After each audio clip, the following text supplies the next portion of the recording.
lupang hinirang. Bayang magiliw, handa, awit. Bayang magiliw, perlas ng silanganan, alab ng puso, sa dibdib mo'y buhay.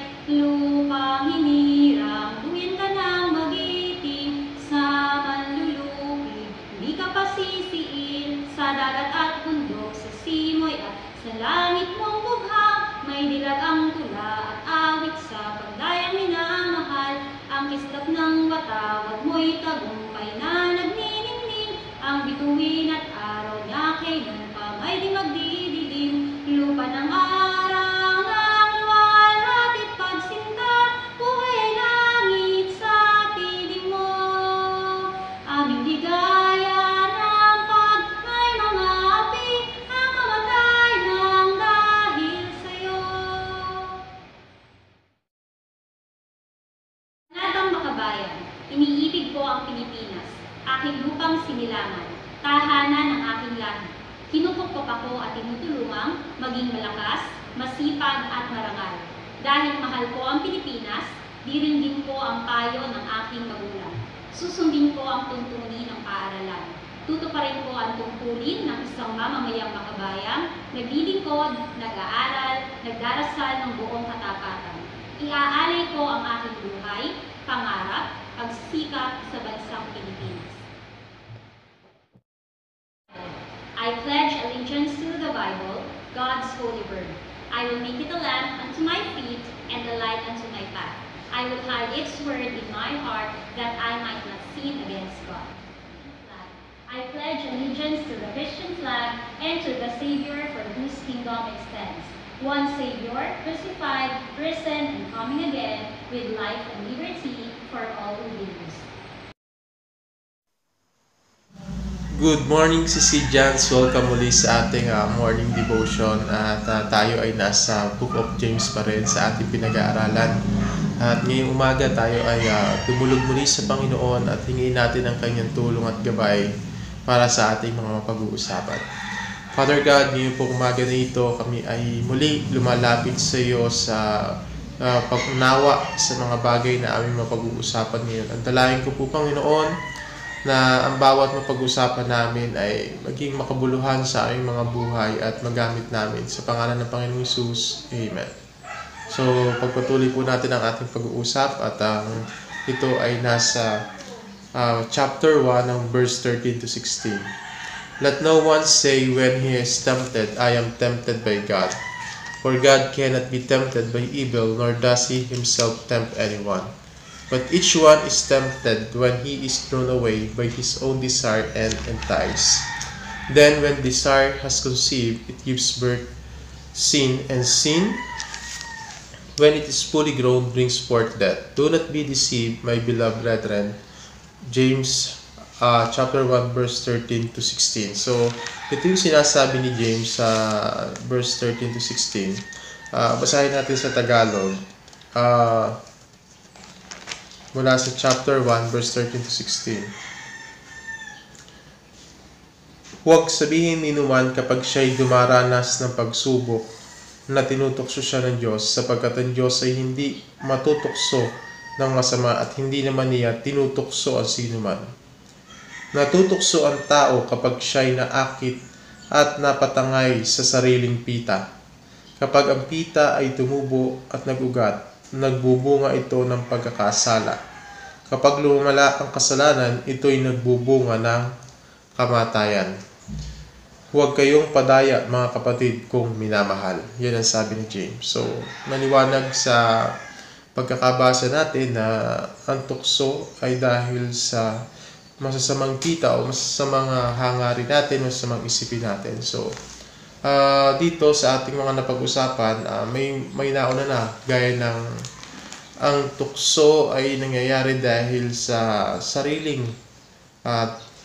natin, evil desire o yung tinatawag na pita ng laman. So nagkakaroon tayo ng pagkakasala dahil sa mga pangsarili nating hangarin, pangsarili nating kagustuhan. At ang bilin sa atin, lalo-lalo na sa verse 30 na huwag isipin ni numan na tinutokso siya ng Diyos o binigyan siya ng tukso ng Diyos. At kailangan mong makita na ang Diyos ay hindi natukso at hindi din manunukso ng sinuman.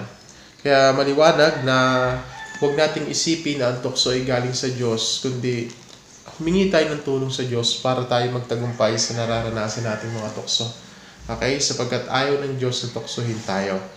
Pangalawa, nakita natin na evil desire gives birth to sin. Ang pita ng laman, ang masamang hangarin natin ay nanganganak ng kasalanan. At nakita natin ang origin ng evil desire ng tao. Unang-una na dito, the sin reigning in our body, the sin in our life, and the sinful nature ng tao. At sa tatlong bagay na ito, nakita natin na wala tayong magagawa bilang tao para magtagumpay. Kasi kumbaga dikit sa laman at buto ang mga bagay na ito. Kaya nakita natin na wala tayong magagawa at nakita natin sa pag-aaral natin na isa lamang ang tanging paraan para magtagumpay tayo sa kantong uri ng tukso na nagdadala ng kasalanan ay tayo ay mamatay sa ating mga sarili at patay sa kasalanan, ang ibig sabihin, at buhay kay Kristo. Okay? At huwag nating ipagamit ang ating katawan sa kasalanan. Kahit isang bahagi man lang ng ating katawan, huwag nating ipagamit sa kasalanan at ihandog natin ang ating buhay sa Diyos ng buhay na handog na karapat-dapat sa Kanya. So, nakita natin na wala tayong magagawa kung wala si Kristo sa ating mga buhay. Kaya, pag-isipan natin, may mga bagay ba na nagagawa ako na kung saan ay nagre-resulta ng kasalanan at ito ba'y nagiging kasiyahan ko pa? So, pag-isipan natin yung mga bagay na yon. At kahapon na pag-usapan natin, sin become full grown. Okay, so pag nag-full grown ang kasalanan, ito yung matindi. May problema ka na sapagkat nagiging alipin ka na ng kasalanan na yan. Okay, nagiging alipin ka na ng kasalanan na yan. At dito, makikita natin na pag naghahari na ang kasalanan sa iyo, tinatanggal ka nito sa kalooban ng Diyos at sa kagustuhan nito na mapalayo ka sa paglilingkod mo sa Diyos. Okay? At talagang hihikayatin ka nito na magpatuloy sa pagkakamali. Pero pag ito ay lumago na ang kasalanan sa buhay mo, sinisira na nito yung fellowship mo sa God at sa tao. Kasi masyado itong makasarili pag ikaw ay may kasalanan na nakakamit. So, isa lang ang napag-usapan natin kahapon na tanggapin natin na tayo may kasalanan. Tayo ay mag-confess ng ating kasalanan sa Diyos at sa tao. At tumalikod tayo sa pagkakasala at lumakad tayo sa katuwiran ng Diyos. So, kumbaga, sa lahat ng mga bagay na ito, merong exit. At ang exit na yon lagi sa Diyos. Kung gusto mong makalabas sa sa kwarto ng pagkakasala sa kasalanan, ang exit lamang ay ang Diyos. Kung pag-exit mo dun sa kasalanan, papasok ka sa Diyos. At pagpasok mo sa Diyos, iingatan ka niya at hindi ka niya pababayaan, hindi ka niya iiwan. Kaya sa ating nagpapatuloy sa pakikinig ng ating devotion na ito, na tingnan natin na ang kasalanan ay nagdudulot ng hindi mabuti sa ating buhay. Huwag na natin i-enjoy yung favorite sin natin. Okay? May mga paborito tayong kasalanan na tayo lang ang nakakaalam. Pero yung word na tayo lang ang nakakaalam ay maling salita. Alam niyo kung bakit? Sapagkat hindi lang ikaw ang nakakaalam ng kasalanan mo, alam din yan ng Diyos. Kaya pag sinabi mo, ay, ako lang naman ang nakakaalam nito, wala, kahit sa best friend ko, hindi ko sinasabi. Kahit kay nanay at tatay, hindi ko rin sinasabi. Pero nagkakamali ka na ikaw lang nakakaalam. Alam ng Diyos ang lahat ng iniisip mo, ng gusto mo pang gawin, at ng mga kasalanan na tinatago. Yung mga tinatago niya, ang tawag dyan, favorite sin. Paulit-ulit na ginagawa, paulit-ulit na inaasam na gawin pa, at ayaw sabihin sa iba kasi alam mong magdadala ng kahihiyan, pero ginagawa mo pa rin, paborito mo yan. Yan ay isuko mo na sa Panginoon, at ang Panginoon ay handang magpatawad at handa siya na tanggapin tayo At aminin lang natin na tayo nagkasala. Aminin natin. Ano po? So ngayon, pupunta tayo sa pang-apat, sa panghuli. Tapos magkaroon tayo ng conclusion sa ating napag-usapan sa verse 13 to 16. Okay? So, tingnan natin ito.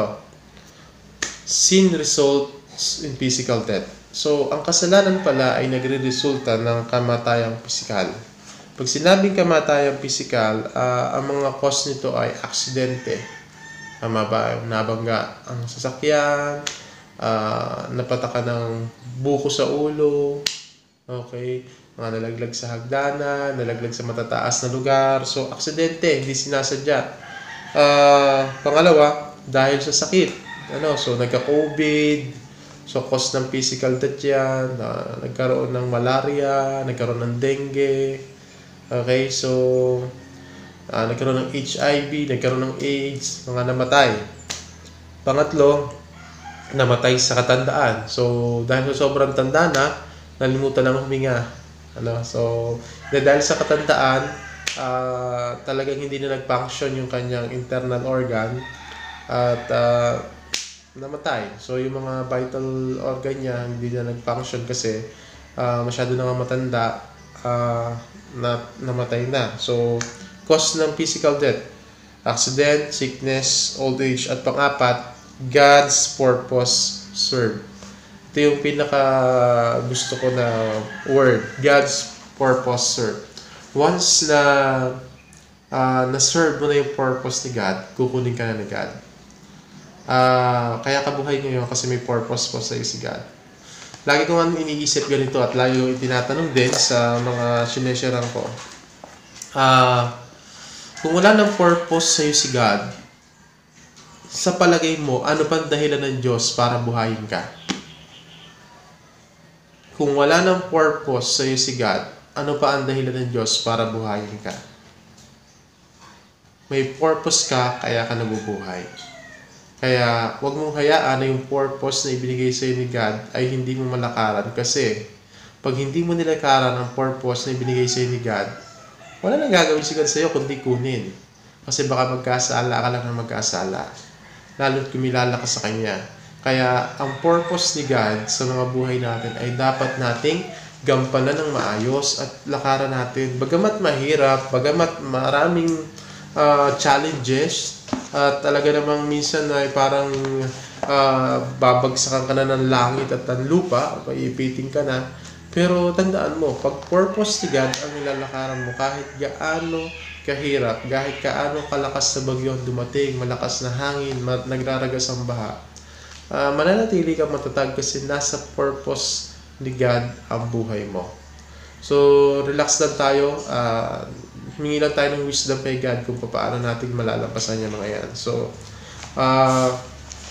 sin results in physical death by accident, sickness, old age, and God's purpose served. So, makikita niyo sa John 11, si Lazaro sa Bethany ay namatay din. At yung kamatayan niya ay pagkatapos niya mamatay, na balitaan ni Jesus at binuhay siya ni Jesus. Pero, namatay din ito eh. So, pero ang hinihintay kasi nila yung resurrection ng Panginoon. At yun yung pinakamahalaga. Yung kagaya ng pagkabuhay ng Panginoong Jesus. Okay? So, punta naman tayo sa diba, sin result in physical death. Anong physical death? Nakita natin kung paano namamatay. So, ano ba yung kasalanan sa buhay? Sin in the life. So, dito may verse akong babasahin sa inyo sa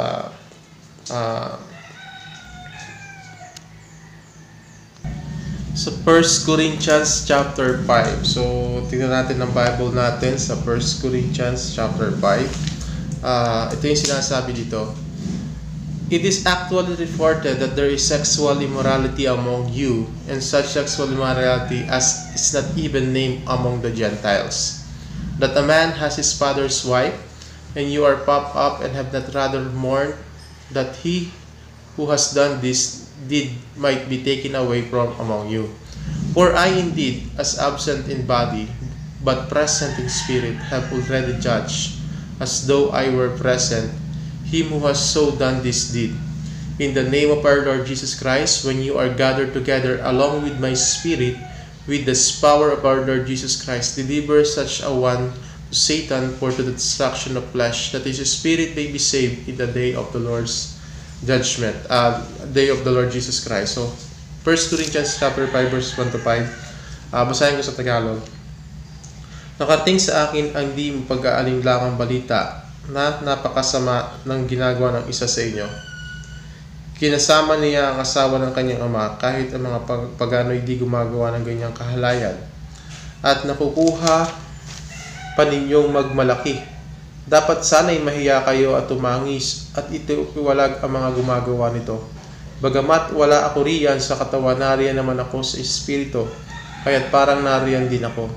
Dahil dito, ang gumagawa niyan ay hinatulan ko na sa ngalan ng Panginoong Hesus. Ako'y kasama ninyo sa espiritu sa inyong pagtitipon at sa kapangyarihan ng ating Panginoong Hesus. Ibigay ninyo kay Satanas ang taong yan upang mapahamak ang kanyang katawan at nang maligtas ang kanyang espiritu sa araw ng Panginoon. So dito may kasalanan ang isang tao at maliwanag dito na kinasama niya yung asawa ng kanyang ama or stepmother. So dito sa Biblia ay maliwanag na sinabi ni Pablo itakwil ang mga ganyang uri ng gawain. Huwag tayong matuwa sa tinatawag na sexual immorality. So ito ay isa sa mga example sa Bible na kung saan makikita natin na tinatawag na kasalanan na magdadala sa kamatayan, kasi maliwanag dyan na ibigay kay Satanas para sa destruction ng flesh. Ibigay ninyo kay Satanas ang tao yun upang mapahamak ang kanyang katawan. So, ang kasalanan ay nagdudulot ng kapahamakan sa katawan. Okay? So, especially sexual immorality. Kaya reminder ko sa inyo mga kabataan na maging maingat sa lahat ng desisyon sa inyong buhay. Gawin yung best friend ang mga nanay at tatay ninyo.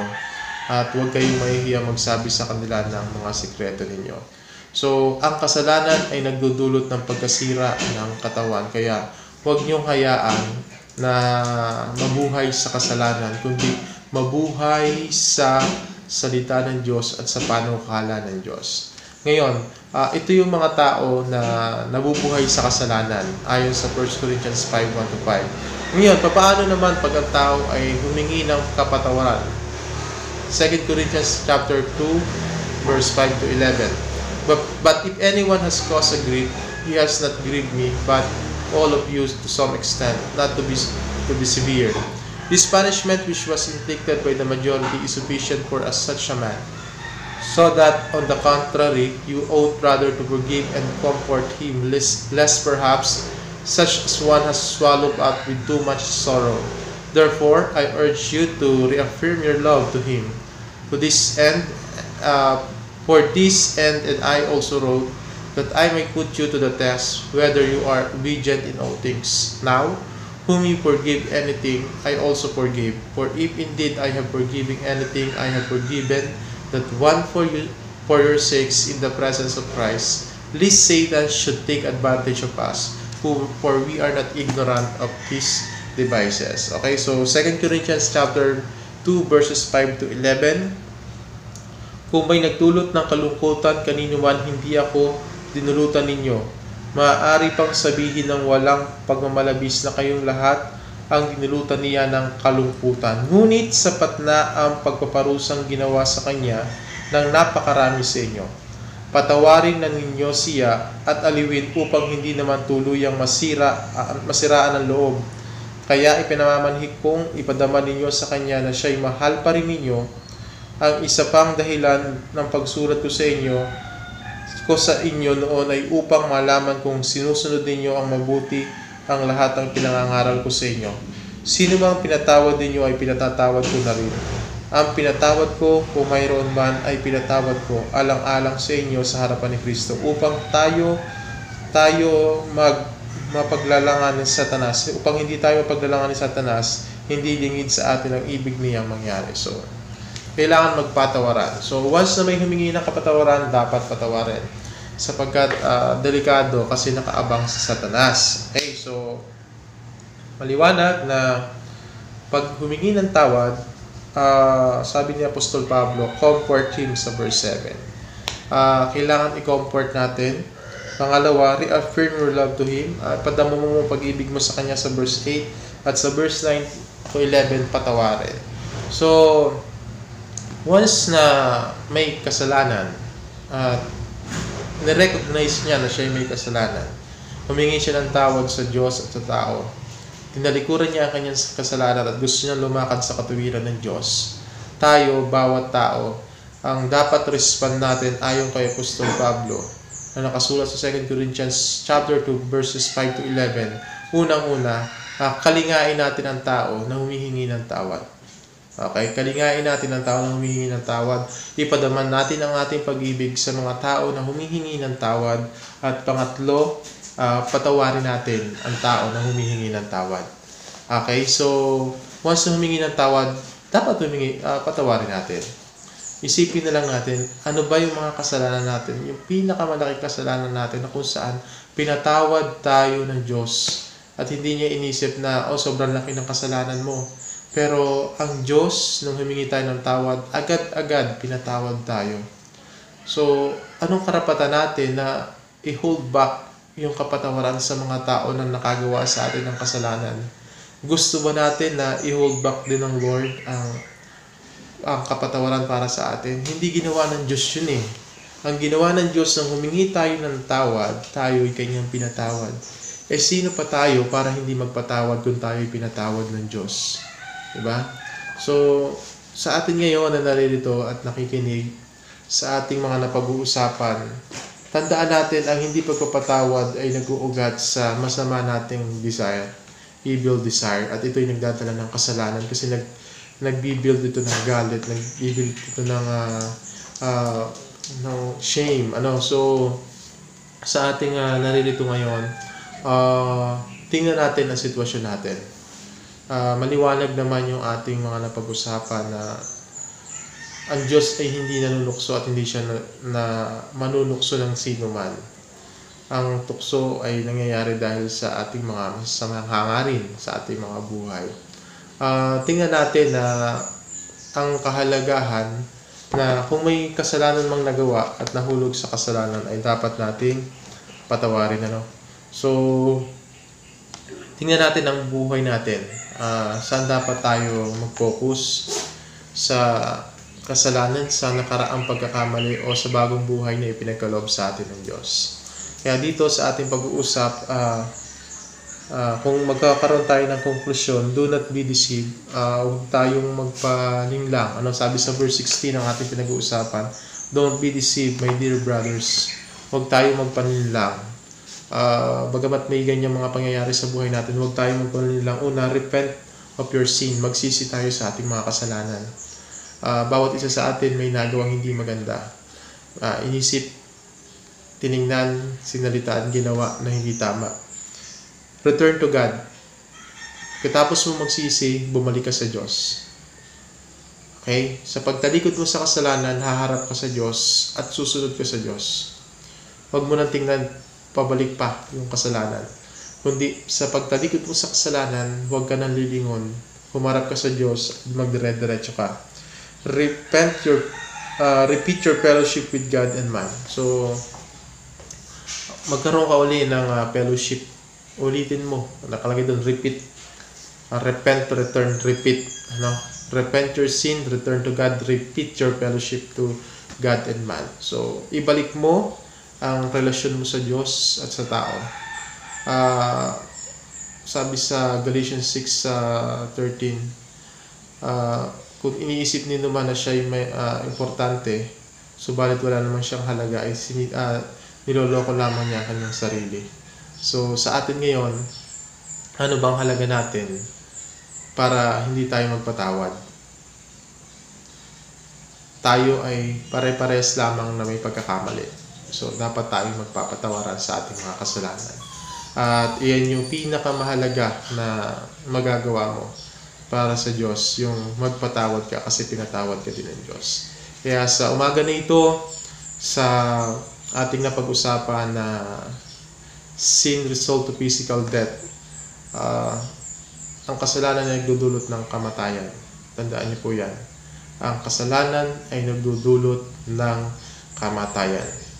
At huwag tayong mabuhay sa kasalanan, tayo ay mabuhay sa presence ni God, tayo ay bagong nilalang na kay Kristo. At kung paanong nagpatawad si Kristo sa atin, ganun din tayo magpapatawad sa ating kapwa. At ituring natin ang ating mga sarili na wala na, hindi na buhay sa kasalanan, kundi patay na sa kasalanan. At ang buhay na ikinabubuhay natin ngayon ay buhay para sa Panginoong Hesus. Tayo manalangin. Father God, sa umaga po na ito, kami po ay turuan mo, kami po ay tulungan mo, kami po ay gabayan mo sa aming mga napag-usapan ngayon. Ang pangangailangan na kami ay humingi ng tawad sa iyo ay ituro mo at gabayan mo kami, Panginoon. Tulungan mo kami na humingi rin ng tawad sa mga tao na paggawa namin ng hindi maganda. Panginoon, sa oras po na ito ay bumabalik kami sa iyong presensya. Tatalikuran na namin, Panginoon, ang mga kasalanan, ang mga paboritong kasalanan na nagagawa namin ay tatalikuran na namin. At kami ay haharap sa iyo at maglalakad ng matuwid sa iyong panukala. At hayaan mo po, Panginoon, na maibalik namin ang aming puso sa iyong puso, magkaroon ng connection, Panginoon, heart connection. At hayaan mo rin po, Panginoon, na maibalik namin ang aming relasyon sa aming kapwa. Panginoon, maraming salamat po. Pagpalain mo ang bawat isa sa umaga na ito sa pangalan ng Panginoong Hesus. Amen. So magandang umaga po sa bawat isa.